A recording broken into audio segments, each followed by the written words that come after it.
வணக்கம் நண்பர்களே. 95 வயசானாலும் மூட்டு வலி இல்லை, வயிற்றில் வாய்வு இல்லை, கொலஸ்ட்ரால் சர்க்கரை இல்லை, கண் பார்வை குறையவே இல்லை, மலச்சிக்கலும் கிடையாது. இவை எல்லாமே சாத்தியமா? ஆமாங்க.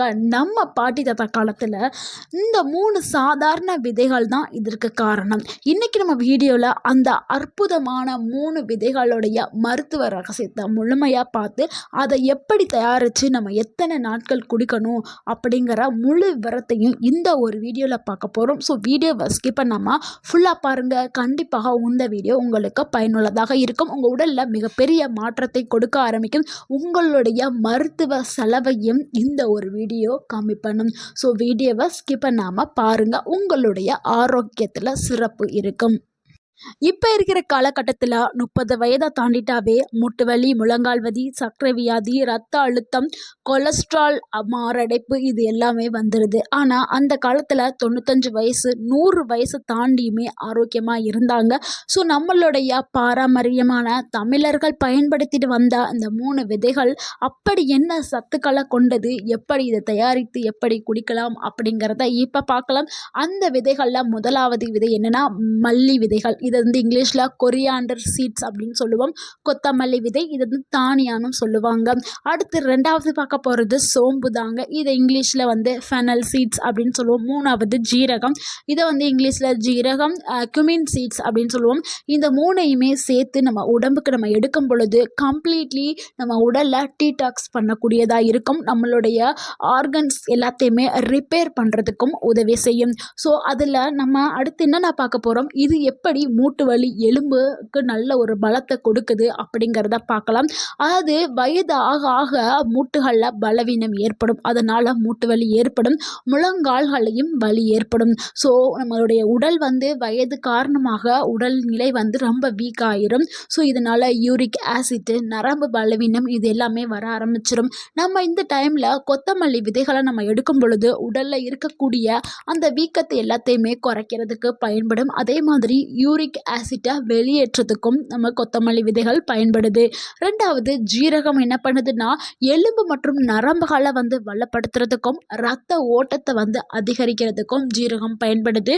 3வது சோம்பு வந்து முட்டுகளில் இருக்கக்கூடிய அந்த இறுக்குகளை தளர்க்கிறதுக்கு, அலர்ஜியை போக்குறதுக்கு பயன்படுது. தொடர்ந்து குடிச்சிட்டு வந்தோம்னா 95 வயசுலையும் நம்ம நடந்து வாக்கிங் போகலாம், ஜாக்கிங்கும் போகலாம். அந்த அளவுக்கு நல்ல பலன்களை கொடுக்கக்கூடியது. வயிற்றில் இருக்கக்கூடிய அந்த கேஸ், வயிற்றில் இருக்கக்கூடிய வாய்வு, வயிற்று எரிச்சல், செரிமானத்துக்கு எப்படி இது பயன்படுது அப்படின்னா வயிற்றில் இருக்கக்கூடிய வீக்கம், அடிக்கடி சிலருக்கு வந்து செரிமான பிரச்சனை ஏற்படும், ஏப்பம் வரும், நெஞ்சு எரிச்சல் இருக்கும். ஸோ இதுக்கு எல்லாத்துக்குமே சோம்பும் ஜீரகமும் ஒரு சூப்பரான காம்பினேஷனாக இருக்குது. செரிமானத்தை வேகப்படுத்தும், குடல் இயக்கத்தை சரி செய்கிறதுக்கு பயன்படுது.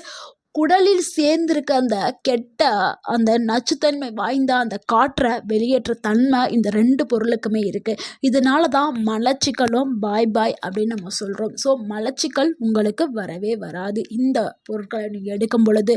அடுத்து 4வதாக பார்க்கக்கூடியது கொலஸ்ட்ரால் அண்ட் சர்க்கரை. கொத்தமல்லி விதை வந்து கெட்ட கொலஸ்ட்ராலை வந்து குறைக்கும் தன்மை கொண்டது. இது ரத்த நாளங்களை வந்து சுத்தம் செய்யும். ஸோ உங்கள் ரத்த நாளங்களில் இருக்கக்கூடிய நச்சுக்கள் எல்லாத்தையுமே வெளியேற்றது வந்து கொத்தமல்லி விதைகள் தான். அடுத்து ஜீரகம் என்ன பண்ணுதுன்னா இன்சுலின் செயல்பாட்டை மேம்படுத்தும். இதனால் சர்க்கரை வந்து கட்டுப்பாட்டில் இருக்கணும். சர்க்கரை லெவலை வந்து குறைக்கிறதுக்கு ஜீரகம் வந்து பயன்படும். நீங்கள் தொடர்ந்து இதை 30லிருந்து 40 நாட்கள் நீங்கள் குடிச்சிட்டு வந்தீங்கன்னா உங்களுக்கு ரத்த அழுத்தம், சுகர், கொலஸ்ட்ரால் 3மே வந்து கட்டுப்பாட்டில் இருக்க வந்துடும். கண் பார்வை மற்றும் நரம்புகளுக்கு சக்தி எப்படி கொடுக்குதுன்னா வயசு ஆகும்போது பார்வை கண்டிப்பாக மங்க ஆரம்பிக்கும். அதுக்கு காரணம் ரத்த ஓட்டம் உடலில் குறைகிறதுனாலையும் நரம்புகளில் வந்து பலவீனம் ஏற்படுறதுனாலையும், இன்னொரு காரணம் வந்து ஊட்டச்சத்துக்கள் வந்து சரியாக உறிஞ்சாத நிலை வந்து உடலுக்கு ஏற்படும். ஸோ இதனால தான் வயசு ஆகும்போது பார்வை மங்கலாக தெரியும். ஸோ இதை சரி பண்ணுறதுக்கு இந்த 3 விதைகளுமே வந்து ஒரு சிறந்த தீர்வை கொடுக்குது. கண்களுக்கு செல்லக்கூடிய அந்த இரத்த ஓட்டத்தை அதிகரிக்கும் இந்த விதைகள். அதே மாதிரி நரம்புகளுக்கும் நல்ல ஊட்டச்சத்துக்களை கொடுக்கும். அதனால தான் கண் சோர்வு, மங்கல், கண்ணில் சில பேருக்குலாம் தண்ணி வடியும், நீர் வடியும். அது டிவி பார்த்தாலோ ஃபோன் பார்த்தாலோ கண்ணீர் வர ஆரம்பிக்கும். இந்த மாதிரி ஸ்க்ரீன்ஸ் எல்லாத்தையும் பார்க்கும் பொழுது அது எல்லாமே சரியாயிரும். அப்புறம் மாலை நேரத்தில் வரக்கூடிய மாலை கண் நோய் இது எல்லாமே சரியாயிரும். ஸோ இவ்வளோ நேரம் இதனுடைய நன்மைகளை நம்ம பார்த்துக்கிட்டோம். ஸோ தெரிஞ்சுக்கிட்டோம். இப்போ எப்படி இதை தயாரித்து குடிக்கலாம் அப்படிங்கிறத பார்க்க போகிறோம். ஸோ இதை நீங்கள் கவனமாக கேளுங்க. இதுக்கு தேவையான பொருட்கள் என்னென்னா, கொத்தமல்லி விதை 1 டீஸ்பூன் மட்டும் எடுத்துக்கிறேங்க, சோம்பு 1 டீஸ்பூன் எடுத்துக்கிறேங்க, ஜீரகம் 1 டீஸ்பூன் எடுத்துக்கிறேங்க, தண்ணி வந்து 2 கப் எடுத்துக்கிறேங்க. இதுக்கு செய்கிறதுக்கான செய்முறையை பார்க்கலாம். 3மே இரவில் தண்ணீரில் ஊற வச்சுட்டுருங்க. காலையில் அதே தண்ணியை லேசாக கொதிக்க வைங்க. கொதிக்க வச்சுட்டு வடிகட்டிட்டு வெது வெதுப்பாக நீங்கள் குடிங்க. ஓகேங்களா? சிம்மில் வச்சு கொதிக்க வைங்க. வச்சுட்டு நீங்கள் அதை நல்லா ஃபில்டர் பண்ணிவிட்டு அந்த தண்ணியை மட்டும் குடிங்க. அந்த விதைகள் எல்லாத்தையும் நீங்கள் தூக்கி குப்பையில் போட்டுருங்க. இது குடிக்கிறதுக்கான சிறந்த நேரம் என்னென்னா, காலையில் வெறும் வயிற்றில் குடிக்கிறது தான் ரொம்ப ரொம்ப சிறந்தது. இதை எத்தனை நாட்கள் குடிக்கலாம்னா, குறைந்ததும் 45 நாட்கள் நீங்கள் தொடர்ந்து எடுத்துக்கிட்டு வந்தீங்கன்னா உங்கள் வாழ்க்கையில் இப்போ பார்த்த அனைத்து பிரச்சனைகளுமே திரும்ப வரவே செய்யாது. ஸோ நீங்கள் நோய் இல்லாமல் வாழணும்னா இதை நீங்கள் 45 நாட்கள் தொடர்ந்து எடுத்துகிட்டு வாங்க. உங்கள் வாழ்க்கையில் திரும்பி இந்த மாதிரியான நோய்கள் வரவே செய்யாது. இது ரொம்ப ரொம்ப நல்லது தான். ஆனால் இதை சிலர் வந்து எடுக்கக்கூடாது, இதை குடிக்கக்கூடாது. சிலர் அவங்க யாருன்னா, மிக குறைந்த ரத்த அழுத்தம் இருக்கிறவங்க, அதாவது லோ பிபி இருக்கிறவங்க எடுக்கக்கூடாது. அதே மாதிரி கர்ப்பிணி பெண்கள் எடுக்கக்கூடாது. அப்படி நீங்கள் எடுக்கணும் அப்படின்னு நினச்சிங்கன்னா, நீங்கள் உங்களுடைய டாக்டர்கிட்ட போயிட்டு ஒரு அட்வைஸ் வாங்கிட்டு எடுக்கிறது ரொம்ப ரொம்ப நல்லது. நண்பர்களே, இப்போ இருக்கிற காலகட்டத்தில் கால சூழ்நிலையினால பலவிதமான நோய்கள் வருது. இதனால நம்ம நிறையா மாத்திரை மருந்து சாப்பிட்டு நம்ம உடலை வந்து கெடுத்துட்டு இருக்கிறோம். ஸோ நம்ம இயற்கை கொடுத்த உணவு, அதாவது உணவே மருந்து அப்படிங்கிற கான்செப்டில் இந்த உணவுகளை நீங்கள் எடுத்து நீங்கள் தொடர்ந்து சாப்பிட்டுட்டு வாங்க. நல்ல ஒரு பலன் கிடைக்கும். இதுக்கு ஒரு ரியல் லைஃப் ஸ்டோரி இருக்குது. எங்கள் பாட்டி, இது அவங்களுக்கு இப்போ 95 வயசு ஆயிடுச்சு.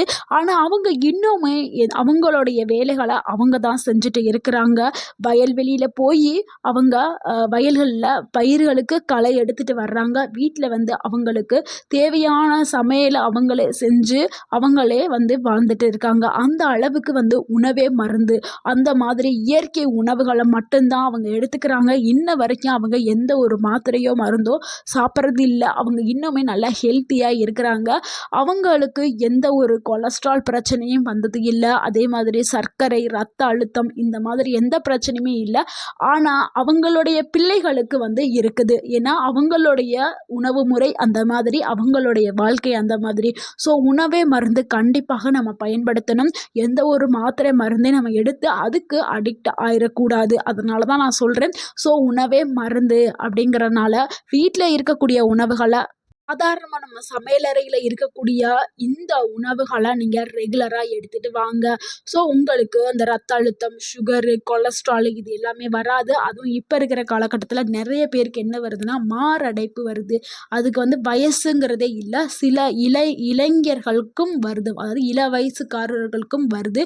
ஸோ கண்டிப்பாக நீங்கள் இந்த கொத்தமல்லியை வந்து நீங்கள் உணவில் சேர்த்துக்கிறணும். டெய்லி கொத்தமல்லியில் சுக்கு மல்லி காப்பி அப்படின்னு சொல்லிட்டு ஒன்று இருக்குது, அதையும் நீங்கள் போட்டு குடிக்கணும். ஸோ இந்த மாதிரி நீங்கள் மல்லி விதைகளை பயன்படுத்திட்டே வாங்க. உங்களுக்கு கொலஸ்ட்ரால் இருக்காது. நோய் இல்லாத வாழ்க்கையை நீங்கள் வாழ ஆரம்பிப்பீங்க. ஸோ இந்த வீடியோ உங்களுக்கு பயனுள்ளதாக இருந்திருந்தால் இந்த வீடியோக்கு ஒரு லைக் பண்ணுங்கள். இந்த வீடியோவை உங்களுடைய ஃப்ரெண்ட்ஸ் அண்ட் ஃபேமிலிக்கு ஷேர் பண்ணுங்கள். மறக்காமல் எங்கள் சேனலை சப்ஸ்கிரைப் பண்ணுங்கள். எங்களுக்கு சப்போர்ட் பண்ணுங்கள், கமெண்ட் பண்ணுங்கள். தேங்க்யூ ஃபார் வாட்சிங்.